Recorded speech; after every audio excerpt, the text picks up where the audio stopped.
जादुई सोने की गाय। राधा एक बहुत ही गरीब परिवार की लड़की थी। वो अपनी माता रूपा के साथ एक झोपड़ी में रहा करती थी। राधा और रूपा खेतों में काम करते थे। उसके बदले में उन्हें कुछ अनाज दे दिया जाता था, जिससे वो अपने घर का गुजारा चलाया करते थे। एक बार रूपा और राधा साहूकार के पास गए। सरकार, कुछ पैसा उधार दे दीजिए। दिवाली आ रही है तो थोड़ा सा खर्चा है। अगर आप थोड़ा सा उधार दे देंगे तो हम भी हमारी दिवाली अच्छे से मना लेंगे। उधार तो मैं दे दूंगा, लेकिन तेरे पास उधार उतारने का कोई जरिया तो है नहीं। रोज खेतों में काम करके जो पैसा मिलता है, उसी से तुम्हारा गुजारा चलता है। कभी पैसा मिलता है तो कभी बिना पैसों के रह जाते हो। तो उधार कहाँ से निपटाओगे? आप चिंता मत करिए सरकार, हम आपका कर्जा उतार देंगे। नहीं, मैं तुम्हें कोई पैसा नहीं दे सकता। जाओ, तुम कहीं और से मांग लेना। निकलो यहाँ से। खेतों में काम कम हो जाने की वजह से रूपा और राधा का गुजारा करना मुश्किल हो गया था। यही सोचते हुए रूपा और राधा एक बार जंगल में जा रहे थे। उन्हें कोई गाय रंभाते हुए सुनाई देती है, पर उन्हें कहीं पर भी गाय नजर नहीं आती। माँ, देखो ना, कहीं से गाय के रंभाने की आवाज आ रही है, पर दिख नहीं रही। उसकी आवाज कहाँ से आ रही है? ऐसा लग रहा है जैसे वो हमें सहायता के लिए बुला रही है। हाँ, लग तो मुझे भी यही रहा है, जैसे कोई गाय हमें बुला रही है। पर हम जाएं तो किधर जाएं? हमें गाय नजर ही नहीं आ रही है। पता नहीं उसको हमारी क्या सहायता की जरूरत है। रूपा और राधा दोनों गाय को तलाशते हैं। तलाशते तलाशते वो जंगल के एक गड्ढे के पास जाते हैं, जहां पर रूपा देखकर दंग रह जाती है कि गाय उस गड्ढे में गिरी हुई है और जोर से रंभा रही है। अरे, ये गाय इस गड्ढे में कैसे गिर गई? इसको तो निकालना बहुत जरूरी है। इसको तो गड्ढे में गिरने की वजह से चोट भी लग गई है।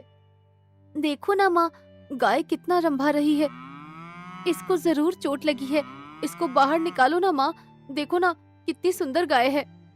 हाँ बेटा, अभी निकालते हैं, तुम परेशान मत हो। ये तो एकदम सोने के जैसी गाय है। रूपा जंगल में से कुछ लताओं को लेकर उन्हें बांधकर उस गाय को गड्ढे में से निकाल लेती है, जिसकी वजह से राधा बहुत खुश होती है। माँ, देखो कितनी सुंदर गाय है, बिल्कुल सोने की तरह लग रही है। इसका सुनहरा रंग तो सभी गायों से हटकर है। क्या हम इस गाय को अपने घर ले चलें? हाँ बेटा, सच में गाय बहुत सुंदर है, पर हम इसको ले जाकर क्या करेंगे? हमारे पास खुद ही खाने के लाले पड़े हुए हैं। इसको भला हम क्या खिला पाएंगे? नहीं माँ, मुझे ये गाय अपने घर के लिए चाहिए। मैं कभी तुमसे कुछ नहीं मांगती, पर ये जंगल में किसी जानवर का शिकार बन जाएगी। इससे अच्छा है सुनहरी गाय को हम अपने घर ले चलते हैं। इससे हमें दूध भी तो मिल सकता है। ठीक है बेटा, जैसी तुम्हारी मर्जी। चलो, इस सुनहरी गाय को घर ले चलते हैं। इसकी जो चोट लगी है उसको भी तो ठीक करना जरूरी है, नहीं तो इसकी चोट बढ़ती चली जाएगी। रूपा और राधा गाय को घर ले आते हैं। राधा और रूपा दोनों उस गाय की बहुत सेवा करते हैं। उसके पैर में लगी चोट की बहुत देखभाल करते हैं, जिससे उसकी चोट ठीक हो जाती है। एक बार राधा गाय को चारा खिला रही थी तो आवाज आती है, राधा, मैं गाय बात कर रही हूँ। गाय? तुम बोल भी सकती हो? हाँ राधा, मैं बोल सकती हूँ। मैं एक सोने की गाय हूँ।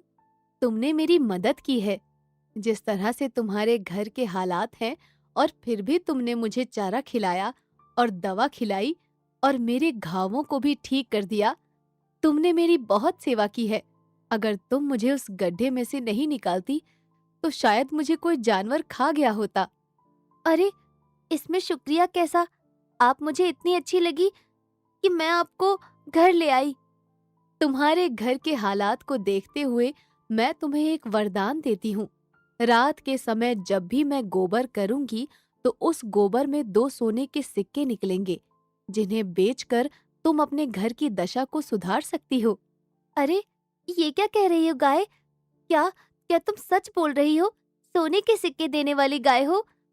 अगर ये सच है तो हमारे घर के हालात अब तुम्हारे हाथ में ही है। रात होती है और गाय गोबर करती है। उस गाय के गोबर में 2 सोने के सिक्के निकलते हैं। ये देखकर राधा और रूपा दोनों बहुत खुश हो जाती हैं। रूपा उन सिक्कों को ले जाकर बाजार में बेच देती है और अपने घर का गुजारा चलाती है। धीरे धीरे उनके घर के हालात बहुत अच्छे हो जाते हैं। ये सब पड़ोस में रहने वाला महेश देख रहा होता है। अरे, ये तो गाय बहुत ही कमाल की है, जो अपने गोबर के साथ सोने के सिक्के भी देती है। ये गाय मेरे पास होनी चाहिए। मैं इसके गोबर से सिक्के निकाल कर अमीर हो जाऊंगा। मुझे ये गाय चुरा लेनी चाहिए। महेश रूपा के घर चोरी करने के लिए जाता है। जैसे ही महेश उस गाय के ऊपर हाथ रखता है, उसे तेज का झटका लगता है और वो दूर जाकर गिरता है। अरे, यह गाय तो करंट मारती है। बड़ी ही अजीब गाय है। यानी गाय में करंट भी है। फिर तो संभाल कर ले जाना पड़ेगा। महेश दूसरी बार उसकी रस्सी को हाथ लगाता है। रस्सी बड़ी हो जाती है और उल्टा महेश को ही बांध देती है। अरे बचाओ! अरे कोई है? अरे भाई मुझे बचाओ! गाय ने तो मुझे बांध ही दिया है। मैं तो इसे चुराने आया था। इतने में रूपा और राधा उसका शोर सुनकर वहां आ जाते हैं और उसे बंधा हुआ देखकर उससे पूछते हैं कि वो कैसे बंध गया। तो वो सारा हाल सुना देता है। मुझे माफ कर दो रूपा बहन। मैं तुम्हारी गाय को चुराने आया था, पर इसने तो मुझे अच्छी सजा दी है। मुझे छोड़ दो। मैं आगे से तुम्हारी गाय की तरफ आंख भी उठाकर नहीं देखूंगा। गाय, महेश को माफ कर दो। उसने अनजाने में आकर तुम्हें चुराने की कोशिश की है। इसे जाने दो। गाय अपनी रस्सी को खोल देती है और महेश घर की ओर भाग जाता है और कभी भी पीछे मुड़कर राधा और रूपा की घर की तरफ नहीं देखता है। इसी तरह से राधा और रूपा उस गाय की सहायता से सबकी मदद करती हैं और अपना जीवन व्यतीत करती हैं।